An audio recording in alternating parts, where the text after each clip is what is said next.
What role, if any, should parents and guardians play in determining what takes place at school? This is a question that kids are being asked in their public education classroom about their parents. That's why I say they're coming for their souls.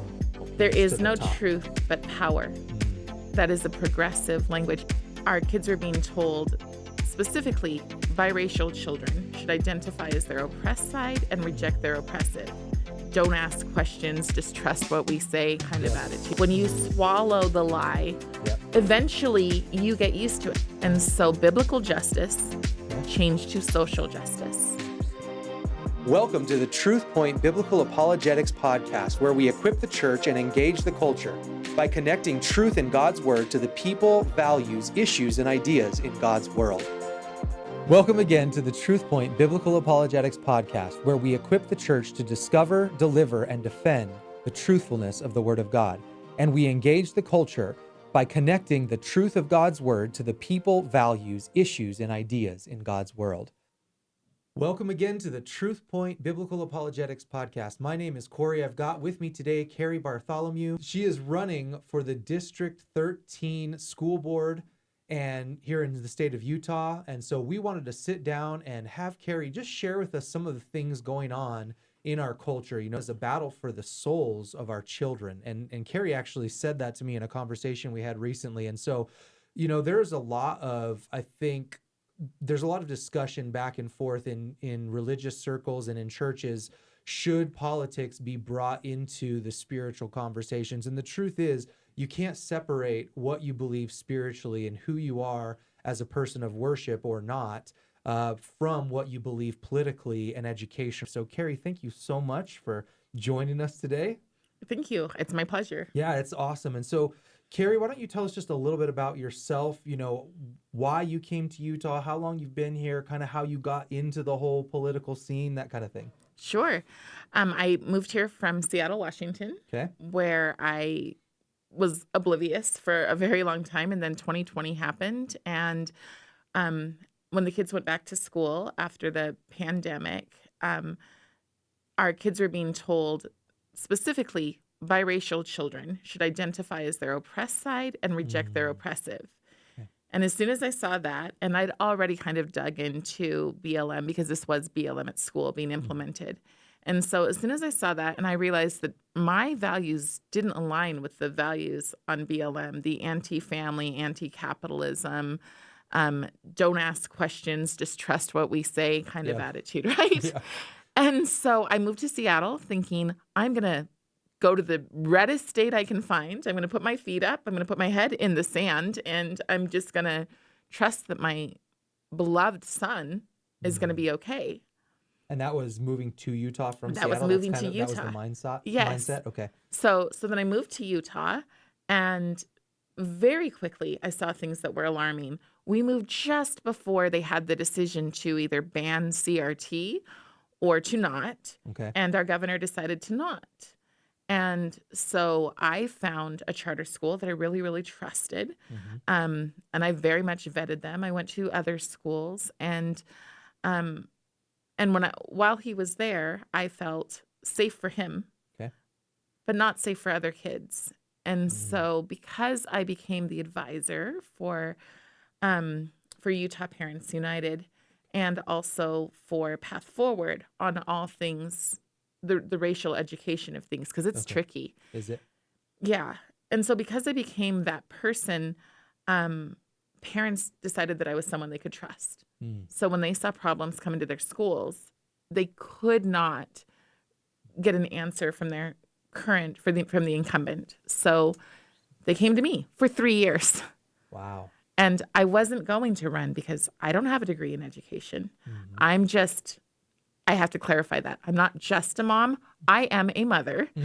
And that's really my focus. Yeah. So the fact that our kids desperately need someone to stand. Yeah. And parents started calling me and saying, hey, it needs to be you. I've prayed about it. It has to be you.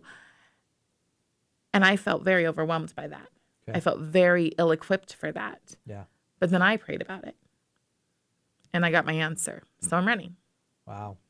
So maybe, Cari, what you could do before we get into the specific issues, what does the school board do? How impactful is the school board in implementing or not some of these different things coming into the education system? Sure. The school board sets standards and policies. Okay. So it's your job on the school board to know what's happening. Interesting. So that when you send it down to the local levels for them to, this is the state school board, mind you. Okay. So when you send it down to the local school boards, you should set parameters that are so exacting that there is no room to pull in these extra things. And that's not what's happening. Okay, so the state school board is basically setting the parameters for what will be taught from the local school boards into the actual schools. Yes. Okay, so this is really big. Now for you, when you talk about issues, what are maybe the 3 or 4 biggest issues that you're looking at the school and saying, hey, we need changes here? Absolutely. Ideology. Okay. That encompasses all things. So that encompasses ethnic studies, that encompasses social and emotional learning, that encompasses all DEI, and that encompasses queer theory. Wow. Okay. And all of those things should be relatively common terminology that we would see in our public sphere, but what is not so common is understanding what those things are actually referring to. Is that correct? Is that reasonable to say? Yes. Okay. So your concern then is that it's not just what's being taught in a general sense, that there are ideologies. I think the term I would probably use is worldview. Sure. That there are worldviews and philosophical ideologies that are underlying the subjects being taught. Is that correct? Fair? Okay. So why don't you kind of start with your first concern then? Like when you're looking at ideology concerns, what are you seeing that's really undergirding a lot of what's happening? Sure. I think we need to stop pretending and stop being nice about the term, the very real term that they use all the time, which is this is a Marxist cultural revolution. Okay. That's what's happening.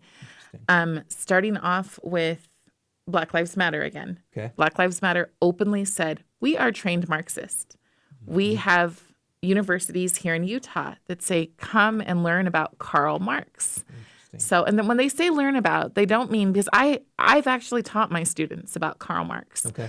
But when I teach about Karl Marx, I teach who he was. Quite frankly, he was a deadbeat. He was a deadbeat. He was the upper class. And he would complain about why he had to go to work. He would tell his mother, I want more money as an adult. Send me more money so that I don't have to work. If you don't send me more money, I'm going to go to this country in exile, and they're not going to treat me very good. And your poor baby son, and when you watch some of the kids who are adopting these ideas, there's this sense of entitlement that isn't going to be beneficial in the long run. Yeah. They don't understand what a cultural revolution is. They don't understand that they're used as pawns. Yeah. And so what I saw first was knowing the history. There's a book called Color, Communism, and Common Sense. Okay.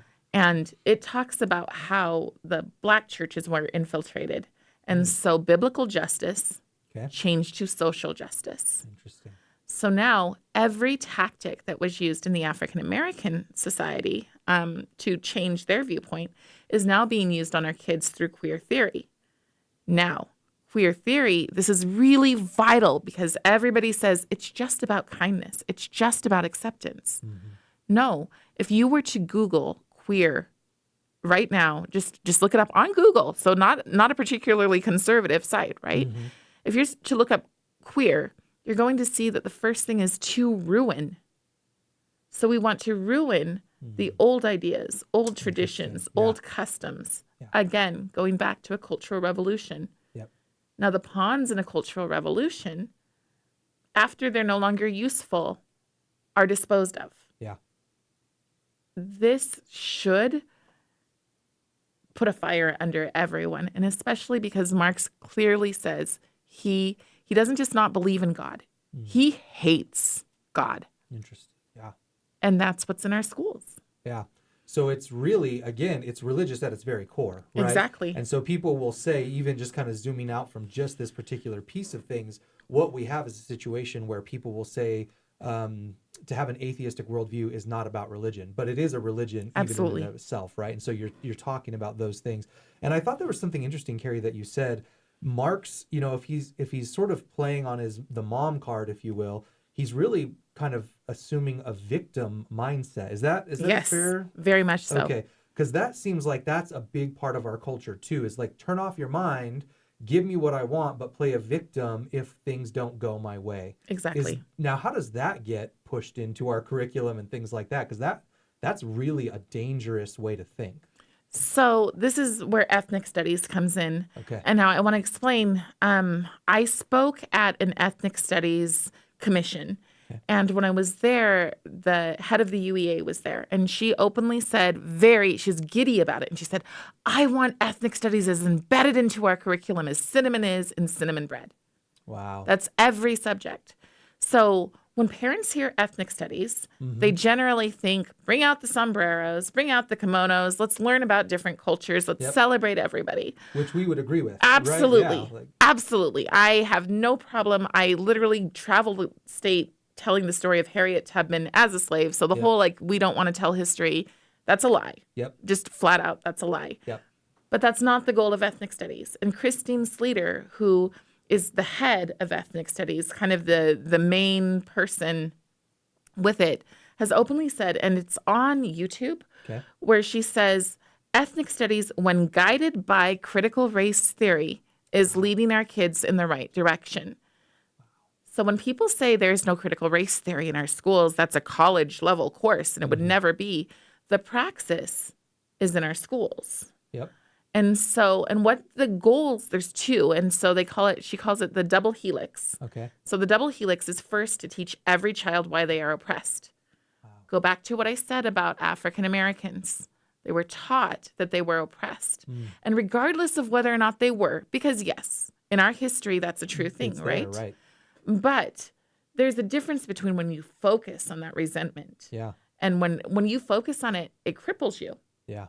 So you're crippled, then you're resentful, then you can't move forward. Yeah. You're looking for other people to save you. Yeah. And their weapon is trust us. Let us make all the decisions for you. Yep. We'll keep you safe. We'll make sure. And meanwhile, they never rise. Mm-hmm.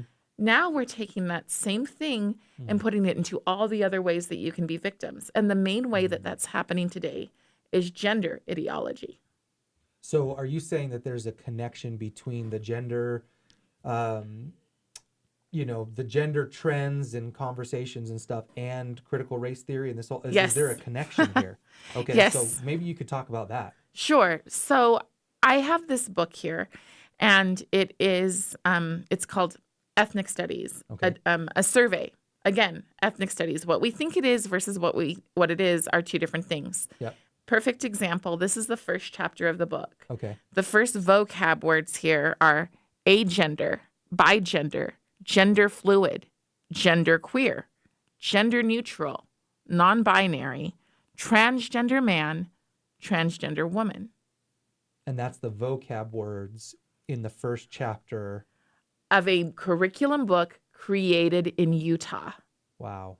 For our public schools. For our public schools, for 11th and 12th graders. Okay. And the reason they call it a survey is because after every few chapters, or not chapters, every few pages, there are questions that your 11th or 12th grader, your 16 or 17 year, 17 or 18 year old basically, is supposed to answer correctly. So then we get into social and emotional learning, which teaches us how to be good. And their version of being good is to accept all of this gender, all of this climate, all of this racial. Interesting. Yeah. One of the things, Cari, and maybe you could speak to this, one of the things that I think is used as a weapon, if you will, is that people who would hold to some of the critical race theory stuff and the gender perspectives that you're talking about and the transgenderism and all that they would say that they're being compassionate to people, and they would almost pit it against us like we're not compassionate if we're conservative or if we don't just buy into the whole thing. But we are compassionate. I mean, we do care about people. Could you maybe speak to how that works, how we're sort of accused or painted, Yes. In a character of not caring? Yes. Well, one example is the term access. Okay. So they'll say, well, we want access. We want to give access to the marginalized people. Okay. My background is I grew up in the foster system. Okay. Grew up and aged out of foster care. Never adopted. And I happen to be of color. So I have these two things, that put me in those boxes. Yeah. But because I don't speak their narrative, they are extremely hateful. Mm-hmm. They call me liar. They have physically come to Congress and like moved my stuff and kicked me in the back. And these are the people that Utah looks to as the voice for the marginalized, because they are the ones who use pathos rather than logos. And could you maybe unpack that a little bit? Pathos versus logos? Sure. Logos, logic. Okay. So when you come to the table with logic and you want to have a reasonable conversation, you just get shouted down, or you just get people turning their backs on you, or you just get people crying or yelling or screaming at you, or you get people going after you on social media, right? And it really feels like you're in a room with toddlers. Okay. And that's part of this book. This book literally tells students that they should ignore logos and lean into pathos because it's more effective. So in other words, when we're talking about logos versus pathos, we're saying essentially put the rationality piece aside and bring up the emotional piece. There is to the no top. Truth but power. That is a progressive language. And that is really what's happening, is that our kids are being colonized into progressive ideology. Whether or not you agree, that is what you're being taught, that there is one way. Think about Utah. Okay. Think about looking at the billboards when you're driving. A lot of the billboards have our governor's picture, and they say one Utah. Well, there are people in Utah that I am not one with. Yeah. I'm not interested in being one with, because we are supposed to be set apart. Yeah. So forcing us to be one, to me, is extremely concerning. Yeah. There's a certain sense of unity, and it sounds good to say one Utah, but when that includes a lot of ideas and philosophies that we don't agree with, that becomes a real problem, especially when it's used from a political platform point of view, right? Exactly. Okay, so and really what's interesting, we probably don't have a lot of time to get into it, but as you're talking about the whole truth to power, kind of that whole conversation in our culture, it's a very postmodern perspective, right? And the idea of postmodern, for those of you who don't know, the idea of postmodern is essentially rationality is out the door. You can't absolutely know anything for certain. The idea here would be that every idea is welcome to the table as long as it's not an absolute idea. In other words, your perspective matters and it's equally valuable. You might see it like this. When you're reading literature, the reader's understanding is just as important, if not more important, to the meaning of the text as the original writer, which creates a really big problem, because then you as the reader can make it say anything that you want, and it essentially removes. So that's a very postmodern way of thinking, and we're pouring this into our kids about gender, about sexuality, about authority, about truth. All these things are being undergirded from this stuff. Is that? Yes. Okay. What I say is that we are stripping dignity. That is the one thing that people have said, no matter what, the old song, no matter what they take from me, they can't take away my dignity. Yeah. But when you accept the lie, when you swallow the lie, eventually you get used to it. It's like, if you drink a smoothie and it's disgusting and you keep drinking that green juice and finally you're like, it's not that bad. Yeah. Right. And so we're stripping dignity. And for the Christian, quite frankly, we can't swallow the lie. Right. We're told Jesus Christ is the way, the truth, and the life. Amen. So if that's the case, if that's what he is, Yep. and now we're being told there is no real truth, Yeah. that's why I say they're coming for their souls in this mess. Wow. Now, there are a couple other things in the book that were pointed out. Could you maybe share some of those other things? Because what we're trying to do, we're not picking, Cari's not saying, here's this one isolated thing. Right. And, okay, this other stuff is really good, but then there's this one or two things. And I think we just need to make this huge deal about them. What she's saying is that there are really big problematic things that are going on, and they are threaded throughout the entire perspective of education, politically, socially, emotionally, all these things. Is that correct? Yeah. Okay. Correct. So here's just an example. On this page, they specifically talk about conservative parents. And what they say, they show a picture of a person yelling. Okay. What the person's yelling about was the transgender bathroom situation where the kid where the young woman had been assaulted because someone was Right. into her bathroom. Exactly. Okay. And so, but what they're saying in this is that people who don't want sexual education, comprehensive sex education put into their schools are the same as people who didn't want black and white schools to integrate. Wow. They are told one story, no other voice. Yep. I know for a fact that activists went to school board meetings and had timers and would tell people, if you're white, you get 2 minutes to talk. If you're this color, you get this much because these people have talked for this much. And I've seen this happen at the Capitol. Wow. I have seen it during the ethnic studies meeting. Anyone can watch it. You can just go to utah.gov and watch the ethnic studies meetings. They are awful because you've got people who think they're pushing towards Martin Luther King's dream, equality. And then you've got activists on the board who are saying, you've spoke too long. You've had 200 years to have the platform. It's our turn now. And it's just ugly. So another example in the book says, what role, if any, should parents or guardians play in determining what takes place at school? Okay, say that again. That's important. We need to... Yes. What role, if any, should parents and guardians play in determining what takes place at school? Okay, now this is a question that kids are being asked in their public education classroom about their parents. Exactly. Okay, for you, what's most concerning about that question?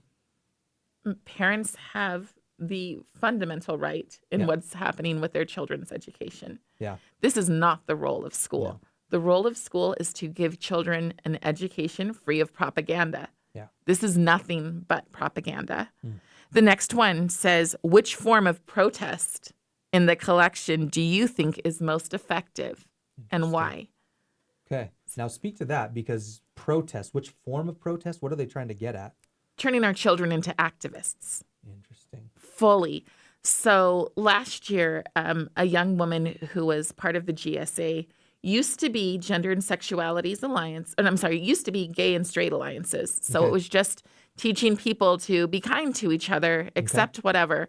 Okay. But now there's so many people in the quote unquote queer community that it's Gender and Sexualities Alliances. Okay. So they're given an app, and this app is called Gay Youth Assemble. I believe, I could be wrong about exactly the term, but I believe it's called the Gay Youth Assemble. Okay. And on this app, it will tell the kids to go out and protest, and it will tell them why they need to protest. And so the reason that it was sent to me is because the young woman said, what exactly don't I have?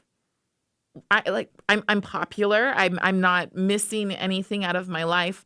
Why am I supposed to do what this app is telling me to do? I feel like I'm being used.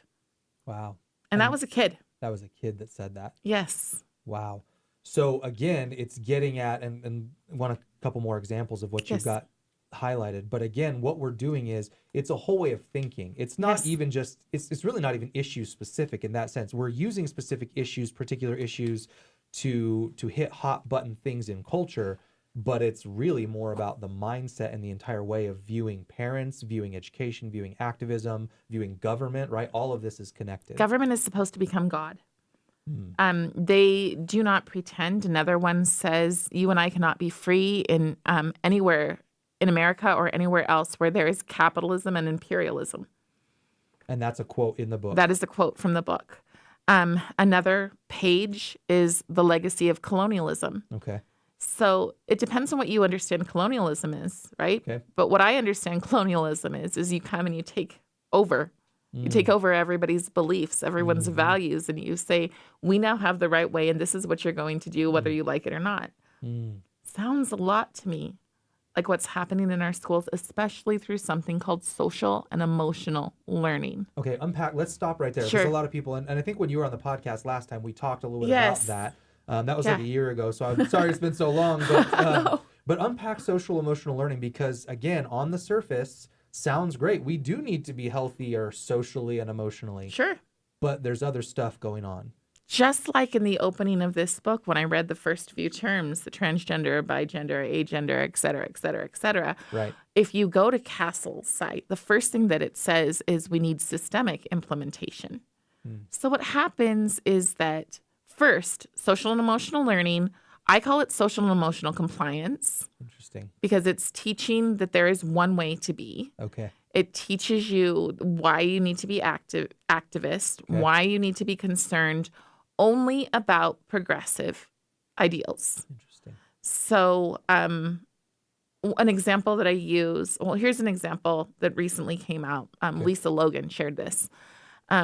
But they took first graders and they pushed their lunches out about an hour and 45 minutes later. Okay. I could be wrong about the time. So again, I'm saying about. Okay. So they pushed their lunches out until they had hunger pains. Okay. And then they had them sit on the top of their tables and do yoga. So they were supposed to, in this yoga time, say, just kind of challenge themselves to not feel their pain. And while the teacher guided them through and said, oh, it's really hard that your tummy's hurt, isn't it? Well, that's what hunger feels like. And we don't want anyone in the world to be hungry. So we should trust that there are better ways, i.e. trust that government, trust big, huge government to provide for everyone. And maybe you could go without, maybe you could eat other things, you know. Interesting. And this is in first grade? First grade. And so this is in our public schools. This is not Utah. This is not Utah. This is not Utah, but it is shared. It is in America. Okay. Yes. And so, but this is where SEL takes you. That's that implemental, or systemic implementation. So I was talking to a principal who came to the one of the meet and greets, and she said, I don't know what you're talking about. That would never be here. And I said, do you do yoga in your classes? Some people are fine with yoga. Other people, personally, I'm not. Right. This is not part of my religion, and it is religious. Right. And she said, well, we do collective breathing. So every kid in that school is breathing in a positive thought, and out a negative thought every day all together. That's collectivism. Yep. When you have collectivism, you necessitate that you have othering. People should be concerned about the idea of othering. And what is that? Could you define for us? What is othering? It's probably a term not everybody's necessarily familiar with. I mean, I think the fastest way to put it is, well, the Nazis othered people. Okay. When you other people, you believe that you are right, they are wrong, and their wrongness means that you can treat them badly. They have the wrong way of knowing. Their views are unacceptable. So othering would be an example with SEL is to teach that there's a correct way to be a Christian. Okay. Do you remember the Super Bowl when they did that thing where all of the good Christians were serving, washing the feet and all of that, right? Yes, he gets us. So that's kind of, if you're that kind of Christian, you're a good Christian. If you're the kind of Christian who stands outside, say, an abortion clinic, you're a bad Christian because you're causing harm. Yeah. So, and then they'll say that. This is the acceptable way to behave. Yeah. This is the only way to be a good Christian. This is not. So once again, the idea is the government is the one determining. Exactly. So Christianity is fine, quote unquote, as long as it fits under what the government's definition of goodness or kindness is. And the United Nations openly said that. We're seeing a lot of, white rural rage. White people are the biggest threat to American democracy. Yep. And when you hear that is the goal. The goal is to teach that to believe that you have inalienable rights given to you by God. Yep. Is problematic. Christianity is good as long as it can be used to serve people. But once it teaches you that you have rights from God, not from government, that's a problem. Wow. That's really intense. It is. I mean, it really, really is. And, this happens to be a high school book that's coming out. But like you talked about with the first grade example, I mean, this is, and I think when we talked in our conversation before last year, the SEL stuff is really starting early, right? They're really hitting very early on in the age to get this mindset shift. Is that correct? Yes. So this I don't know if I can share it, but I just want people to see that it is there. So I'll try to share it. I think that's mine. Can we get a zoomed in on that, Brendan, just a little bit? It's going to be hard to see. But just so you can at least. This is a kid's assignment for 3rd grade.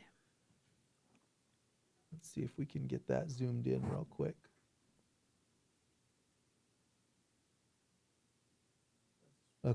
Okay. And it's hard to see because it was sent to me by a parent. Okay. It's for 3rd graders. So, and what it is the intersectionality flower. So this 3rd grader starts writing them out. And about this one corner, she says, I've got nothing else to say. Okay. She doesn't want to write. She doesn't want to do this assignment. Okay. Because the assignment is supposed to teach you where your privilege is for 3rd graders. And so if you're writing that you have one parent, then you're getting closer to that circle. And if you are writing that you have 2 parents, you are becoming the oppressor.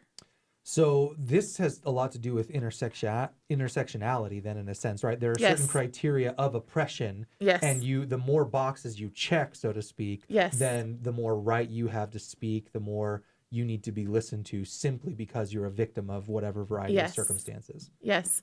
And if you know anything about Mao's Cultural Revolution, it's the exact same thing they did there. They had a red class and a black class. And if your family owned property, then you were part of the black class.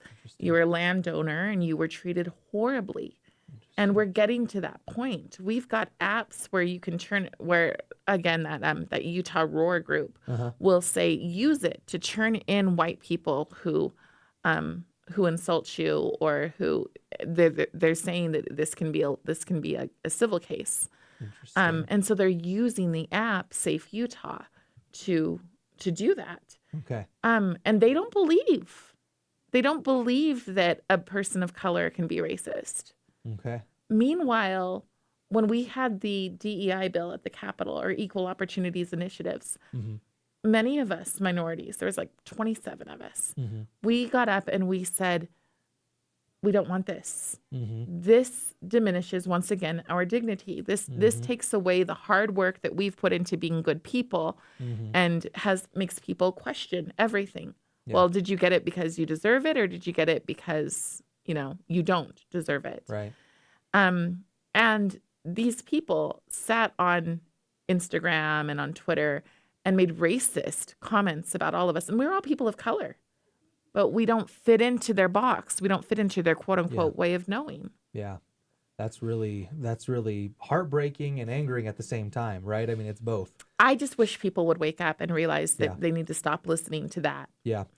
Now, Cari, maybe we could sort of shift gears a little bit, because my thought process is, that question that they asked in there about what place, do parents, if any, have, right, in this whole thing. That is a God-given place, right? And you said that the objective here is to replace essentially God with government, so that government becomes the top tier thing. Yes. Now, if our government schools are teaching this ideology to our children, is, from your point of view, I mean, is there a way to combat that for our kids while they're still in it? Should we get our kids out? I mean, not as a blanket statement like 100%, because circumstances can be, but just overall, could you maybe unpack some of how we're supposed to address some of that? Sure. From your point of view? Let me answer that by, someone asked me the question, what exactly are you doing to support public schools? Okay. And my answer is a little strange on that one, but I know for a fact that there are strong, good teachers. Okay. Even in February, I had a teacher reach out to me and say, we're supposed to teach Ruby Bridges, but from the curriculum that I'm reading, I don't know how to teach this without turning my kids, my 2nd graders, into activists. Okay. So again, go back to that rule of the school board. The rule of the school board, the way that I think about it, because I'm a pretty simple person, is to barricade the crazy. Okay. So I want to keep that stuff out. That's one thing that we can do, is elect. We have the ability this round to elect, I think it's 8 school board members in the state of Utah. that we could completely state school board. Okay. We can gut what's there Okay. and bring in people who understand what's coming and Okay. who will stop it. Okay. So I feel like this is kind of Utah's last stand. You know, you make your decisions or you fall further. If you fall further, it is time to get out. Okay. That's number one. Number two, absolutely. If you can homeschool, Mm-hmm. what I always say when I talk to people who've escaped communism, Mm-hmm. what they did was their kids went to school during the day, and at night they would go home into their basements because their neighbors were listening, right? And they all lived in those apartments. Yep. And they would talk to their kids and tell them the truth. Instill the truth in your kids at every age. Yeah. And if you think, oh, I don't want to do that, I don't want to turn my kids into activists, they're children. If you don't, they will. So you have to have those conversations. Yeah. The other thing, honestly, I believe, get your kids in a youth group. If you haven't gone to church in a while, then go and find a church that is strong. Yeah. Because progressivism is definitely creeping into many churches. So find yourself a strong church that holds to the Bible, believes that it's the way, the truth, and the life. Yeah. Get your kids there and make sure that they've got youth pastors who are really speaking into their lives. Yeah. And the same, and and then, if you can homeschool. I teach in a homeschool co-op. I specifically teach kids to recognize propaganda, recognize Marxism, and we've dug deep. So they know more than probably a lot of college kids about the roots of what's going on. We can't be afraid. I always tell people knowledge is power. Yeah. So as long as, and the thing is that ultimately we win. Okay. That's why you can feel like, holy cow, this is a lot. This is heavy. I can't believe this is happening. I don't want to believe it. We've always been told it would come. Yeah. I'd hoped it wouldn't come in my lifetime. Right. I think we all are. Right? Yeah. But we are here for such a time as this. Yeah. So we have to protect our kids. We used to say, nobody's harming my kid over my dead body. Now we're like, oh, please don't call me a name. We have to get over that. Yeah.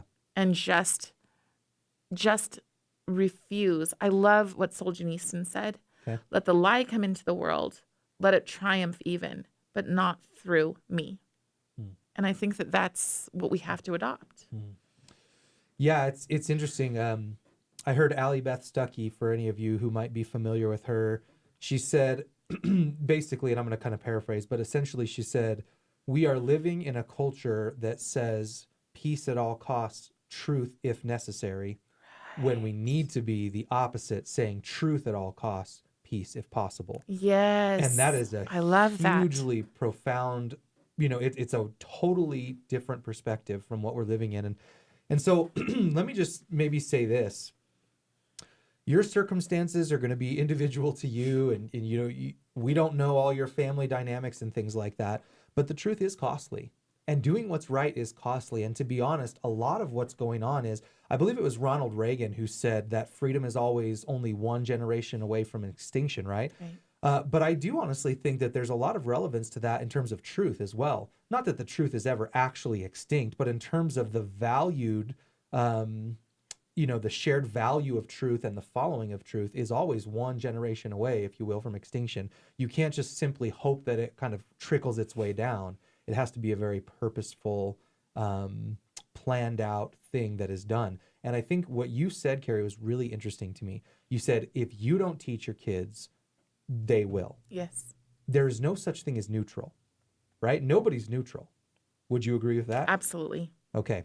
So for you running for this position, what is your hope? Like, if you get in and you get the opportunity to make a difference, what is your perspective? How do you intend to bring hope and bring some change and some life into this whole situation? I think the biggest thing, so the USBE is called to make all sorts of decisions based on diversity, equity, and inclusion. Okay.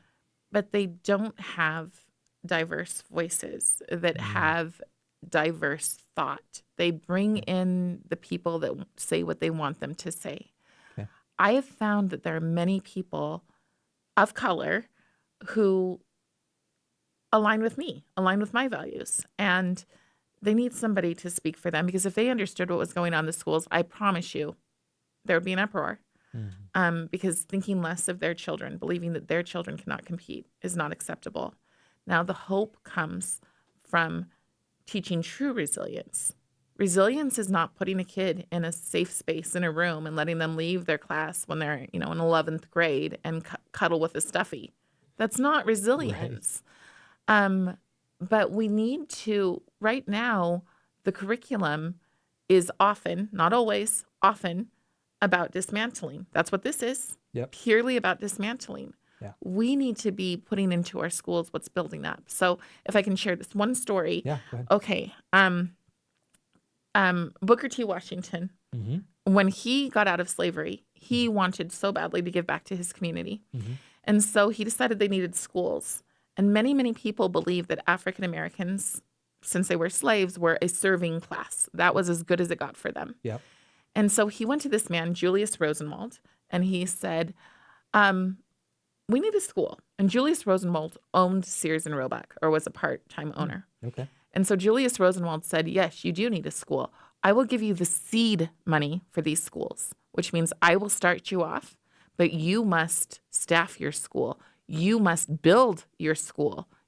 I'm talking building even the bricks out of straw, right? Wow. And so these former slaves were so excited about the ability to learn that they built their schools. And within 3 years, these people who'd never been able to touch books, they could get, in trouble for banning the book, or for having a book. Having a book, right?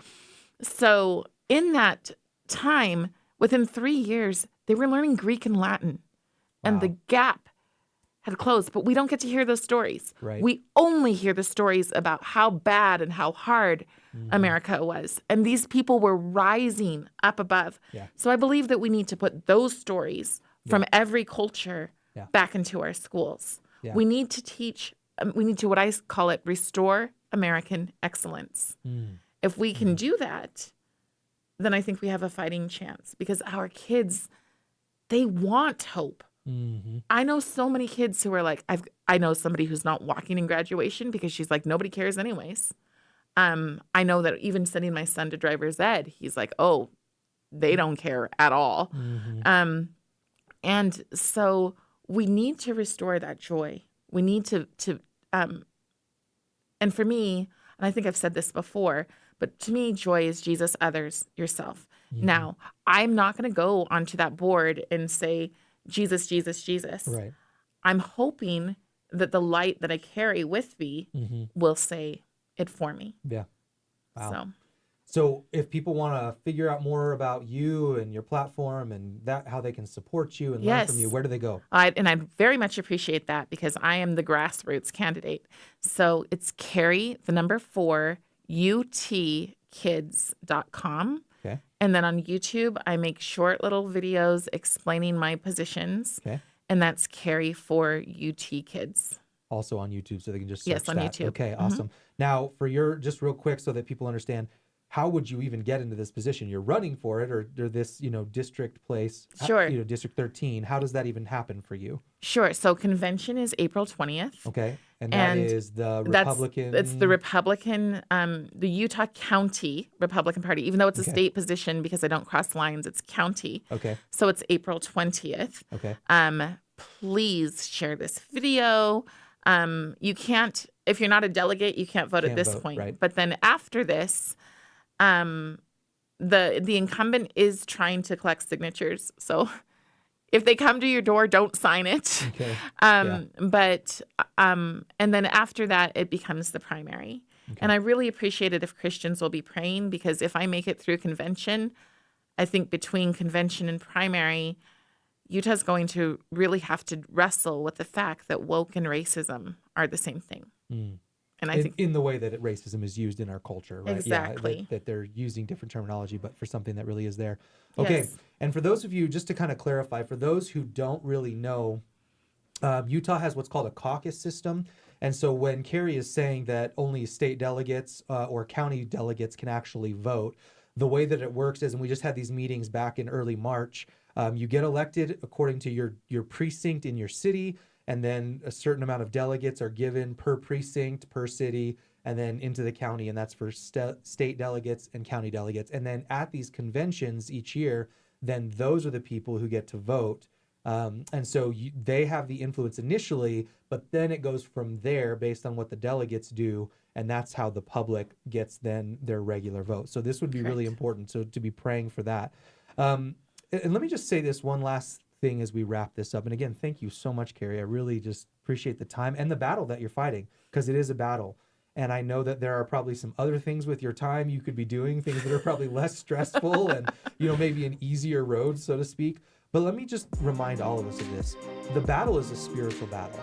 It's not just an education. Sometimes people think like, oh, it's just education, or oh, it's just politics, or oh, it's just... No, it isn't just those things. It's always at the heart of it. The underlying reality is a spiritual battle that we're dealing with. And so just be reminded that we're to be on our knees, that we're to be in the Word of God.